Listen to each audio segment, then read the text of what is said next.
Ya, korban yang terus berjatuhan bahkan di tiap harinya, terlebih nyawa anak-anak yang bergelimpangan membuat hati siapapun sakit melihat kondisi yang terjadi di Gaza, Palestina. Israel pun kini telah dianggap pelaku genosida oleh miliaran umat manusia di dunia karena perilaku kejinya terhadap warga Palestina.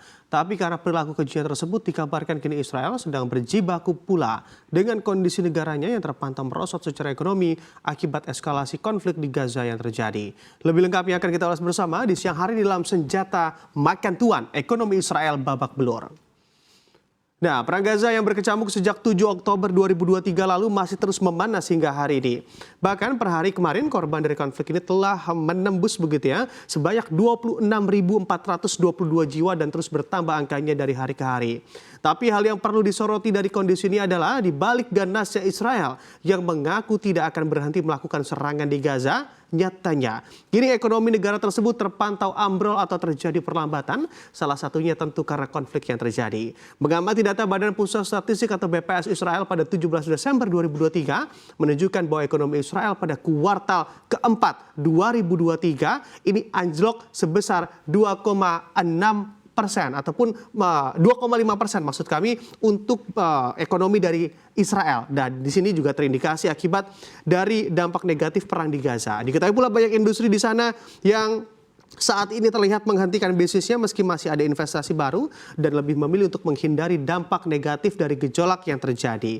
Nah, salah satu yang patut dicermati juga adalah sektor pariwisata Israel yang berkontribusi 2,6% dari PDB yang juga ternyata menunjukkan kemerosotan akibat perang.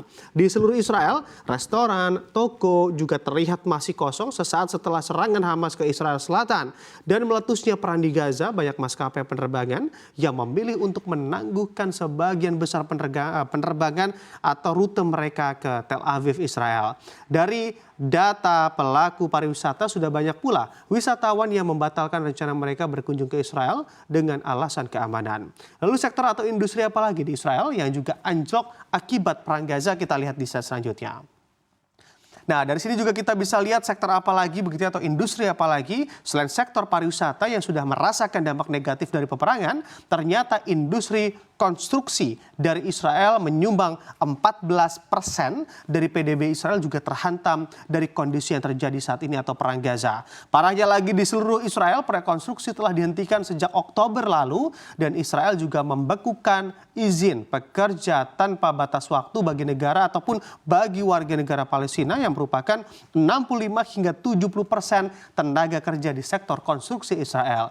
Pekerja pun justru memilih meninggalkan Israel apalagi saat konflik sedang panas-panasnya. Akibatnya industri di Israel dan juga perekonomian di daerah tepi barat begitu ya terkena dampak yang sangat besar dari kondisi ini.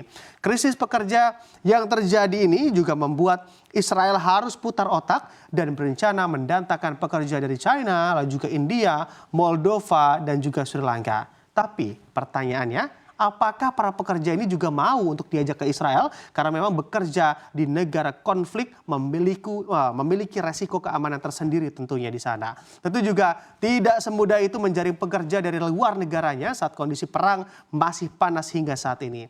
Lalu dampak negatif apa lagi yang kiranya diterima oleh Israel dari konflik Gaza? Kita lihat di slide selanjutnya. Nah, dampak di sektor lain yang bisa kita amati juga ternyata memang dari Israel dan juga perang Gaza adalah aktivitas impornya yang ikut juga mengalami tersendat di banyak hal. Di sini memang tersendatnya aktivitas impor Israel diakui mengarah pada ikut memanasnya serangan-serangan Hutsi di Laut Merah membuat impor Israel terimbas. Barang-barang yang diimpor Israel seperti ada berlian, lalu juga ada mobil, minyak bumi, peralatan penyiaran dan masih banyak lagi terhambat masuk ke Israel karena gangguan yang terjadi di Laut Merah. Kapal-kapal yang melintas harus memutar jauh dan pasti membuat harga logistik menjadi naik tinggi dan bukan tidak mungkin harga barangnya juga menjadi naik berpotensi melejit atau membuat tingkat inflasi melejit di negara tersebut. Dari sini tentu kita banyak belajar bahwa peperangan memang mampu memberikan dampak ekonomi yang sangat besar bagi perlambatan di tiap-tiap sendi perekonomian.